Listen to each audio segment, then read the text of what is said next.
Hola de nuevo. En Hay Derecho, como sabéis, nos gusta poner el foco en las garantías que afectan al Estado de Derecho, también sus grietas, y para ello valernos de voces autorizadas entre tanto ruido político, voces autorizadas y expertas que nos arrojen auténtica luz a la actualidad que afecta al Estado de Derecho. Por eso hoy tenemos como invitada a una persona que ha sido nada más y nada menos que magistrada del Tribunal Supremo, también magistrada y vicepresidenta del Tribunal Constitucional. Damos la bienvenida a Encarnación Roca. Hola, buenos días. ¿Quién es Encarnación Roca? Bueno, una persona normal que ha llegado a algunas cotas bastante altas en el ámbito judicial. Yo no soy juez de carrera, soy catedrática de Derecho Civil, que es donde yo he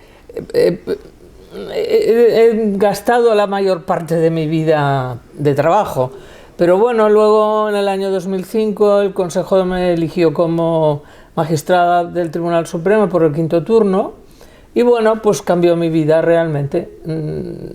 Aparte soy una persona normal a quien le gusta el arte, la música y leer mucho. Encarna, ¿nos puedes arrojar luz sobre cuál es precisamente el rol del Tribunal Constitucional? ¿Es un contrapoder? ¿Es un tribunal de garantías al que están sometidos todos los poderes del Estado? ¿Cómo se puede entender fácilmente qué rol juega en nuestra arquitectura institucional? A ver, es un tema en el que estos días he estado hablando mucho con unos amigos que no tienen nada que ver con el derecho. Y es complicado dar a entender que no forma parte del Poder Judicial. Entonces, se lee a veces en algunas noticias de prensa la justicia, ¿no? El Tribunal Constitucional no tiene nada que ver con la justicia.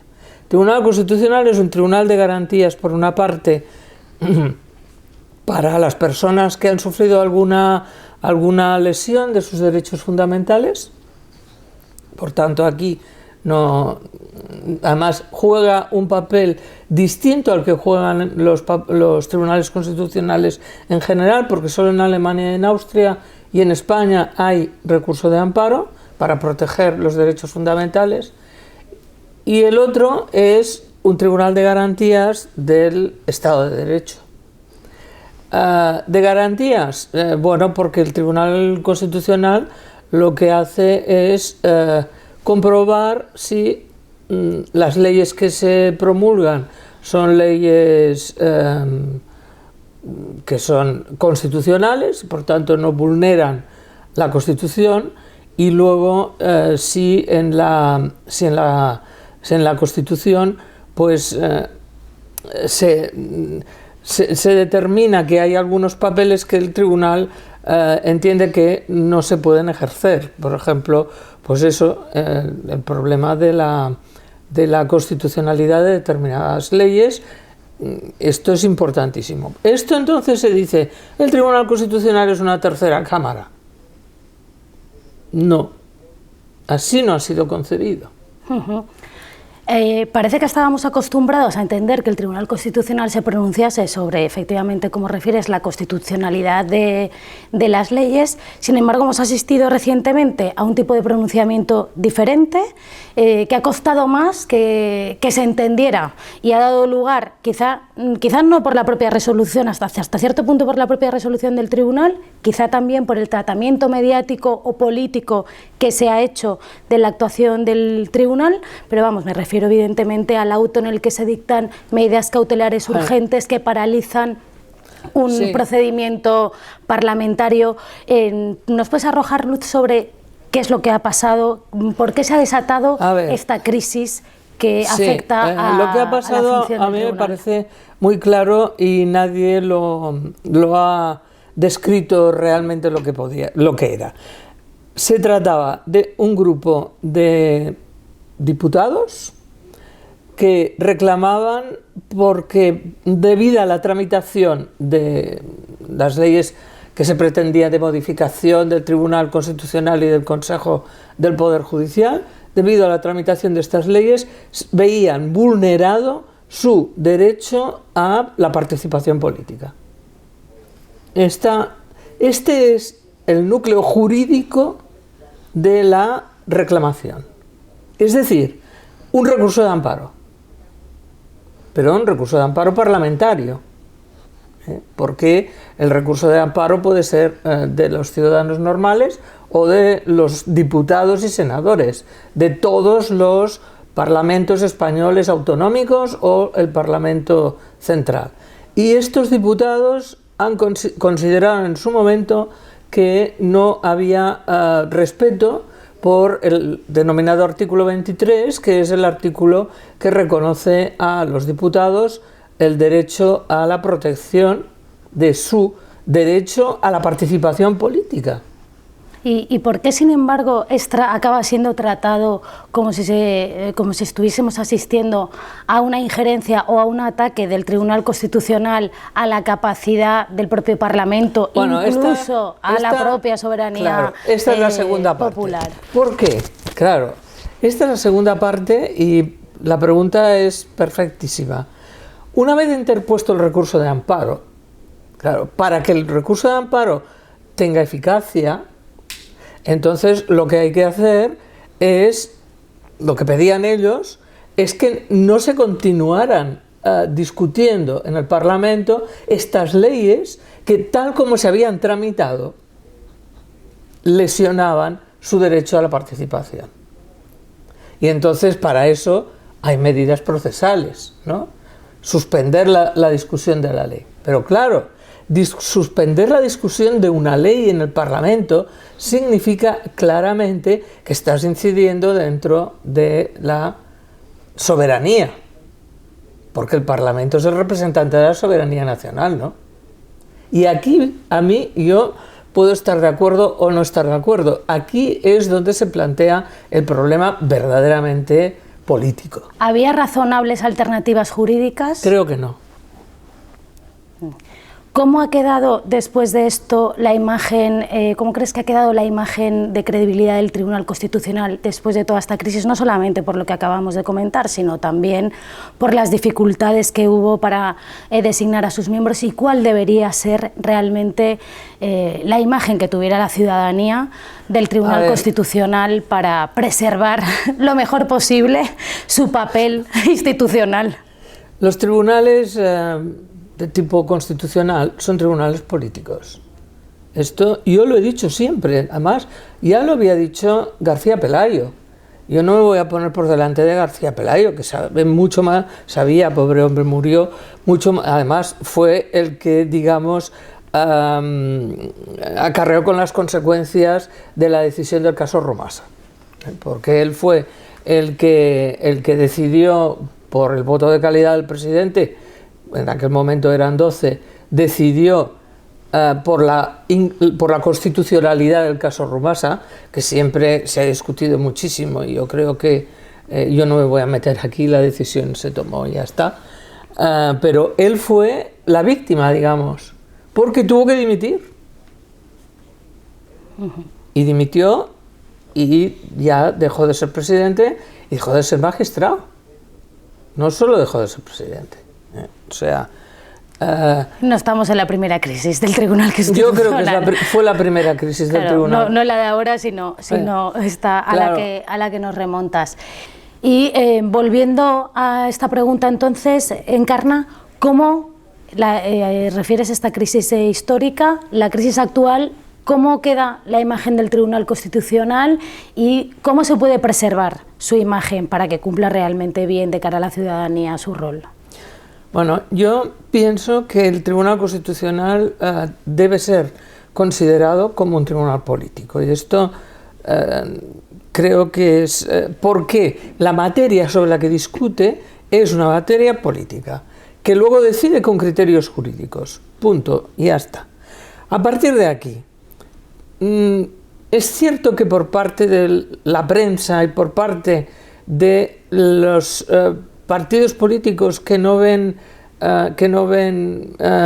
satisfechas sus demandas en las demandas que plantean ante el Tribunal Constitucional, entonces hay un interés muy alto, pero altísimo, en hacer quedar mal al Tribunal Constitucional.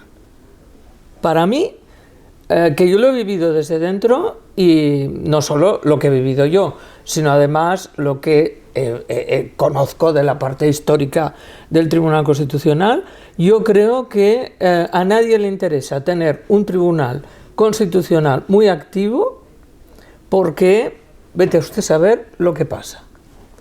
Entonces, para mí, una de las posibilidades de que el Tribunal Constitucional decidiera con más tranquilidad y más paz y armonía sería volver a recuperar el recurso previo de inconstitucionalidad.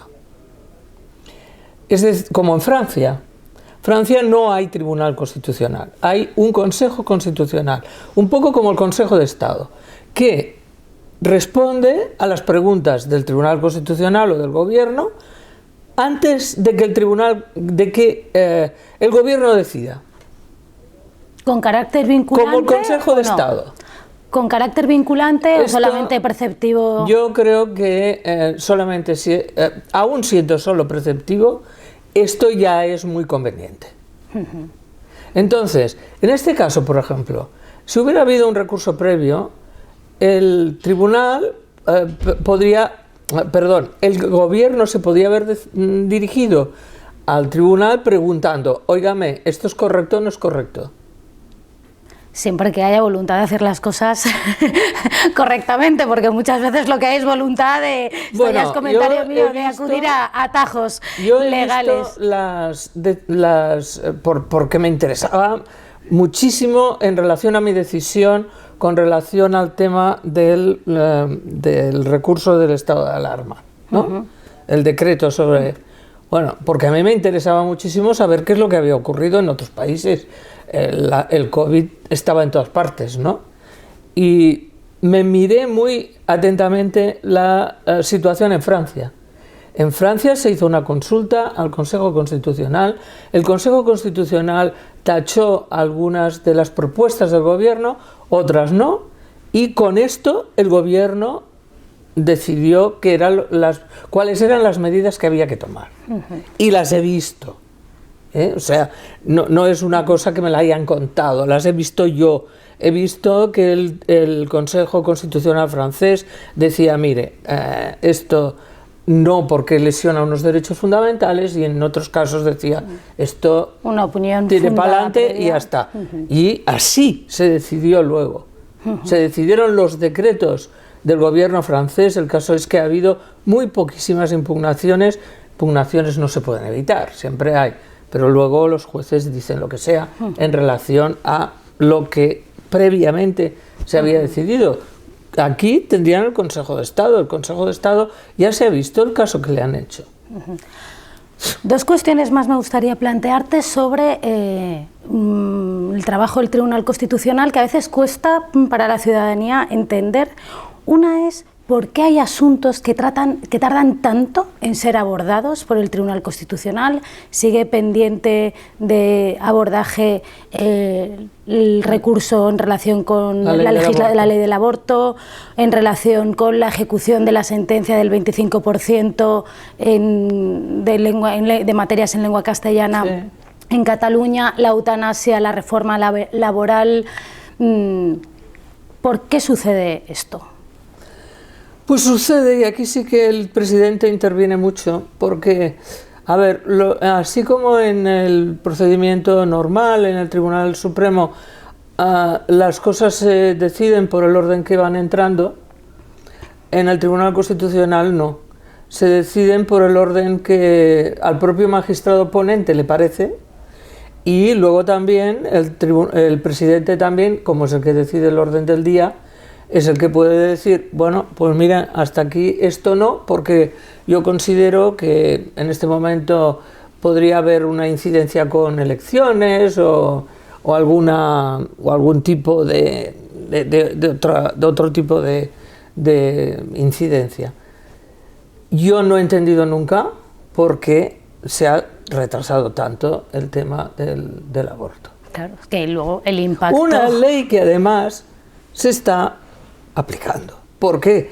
Al presentarla, no ha habido suspensión de la ley, porque solo puede haberla cuando el presidente del gobierno impugna una ley autonómica, que entonces es cuando se puede suspender, pero todas las demás no se pueden suspender.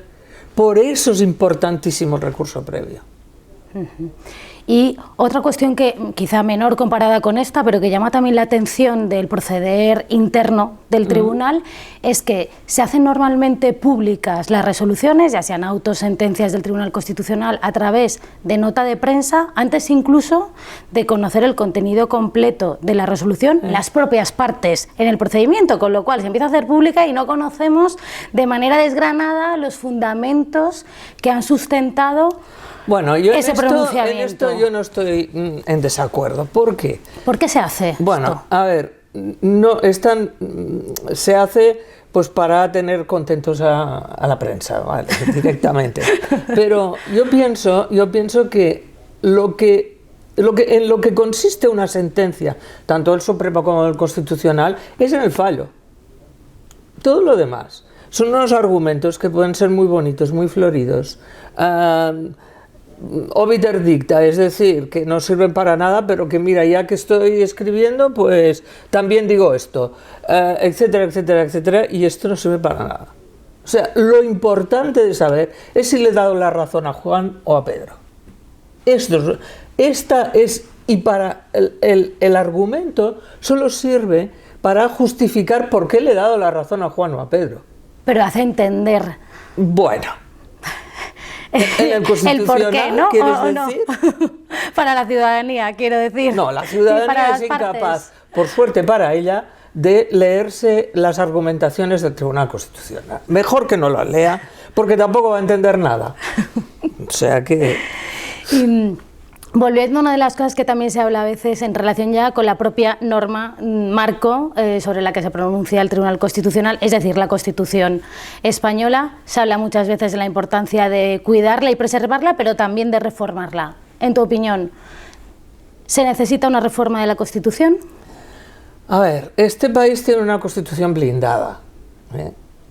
Hay otros países que todavía la tienen más blindada, por ejemplo Alemania, tiene una Constitución absolutamente imposible de cambiar en ciertas cosas. En España es difícil de cambiar por el procedimiento que se exige. Bien, las constituciones yo no creo que deban ser objeto de muchos toqueteos, ¿eh? Yo pienso que la Constitución debería ampliar el elenco de derechos fundamentales, para mí, ya ha cambiado mucho aunque también la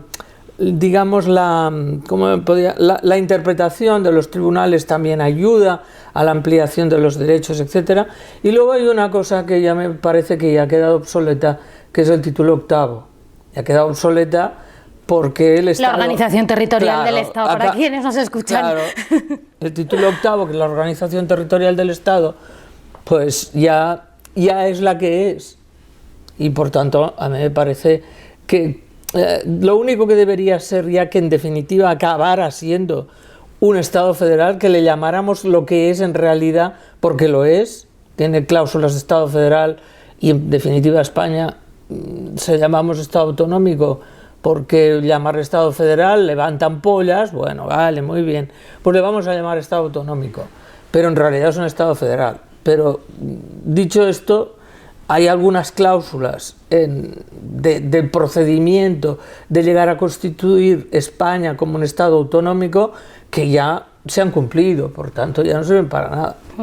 Bueno, pero lo que abunda no daña tampoco. Y para cerrar la entrevista, me gustaría que nos dijeras, si estuviera en tu mano algún cambio que afectara al Estado de Derecho y a la democracia en España, ¿cuál crees tú que sería el cambio que habría que priorizar? Bueno, yo creo que el cambio es debería ser la regulación de los tribunales ordinarios. Yo creo que en el año que entró en vigor la ley orgánica, yo me acuerdo ahora es el 85, la ley orgánica del Poder Judicial. Sí, la ley orgánica del Poder Judicial ya era una ley muy antigua. Porque en definitiva lo que hizo es modernizar un poco la ley de 1871. Y hoy en día estamos ante una cantidad inmensa de novedades desde el punto de vista de la tecnología, etcétera, etcétera, que realmente la ley actual no responde a esto. La obsolescencia del propio sistema judicial. Sí. Pues con esto nos quedamos. Muchas gracias, Encarna, y hasta la próxima entrevista y Derecho.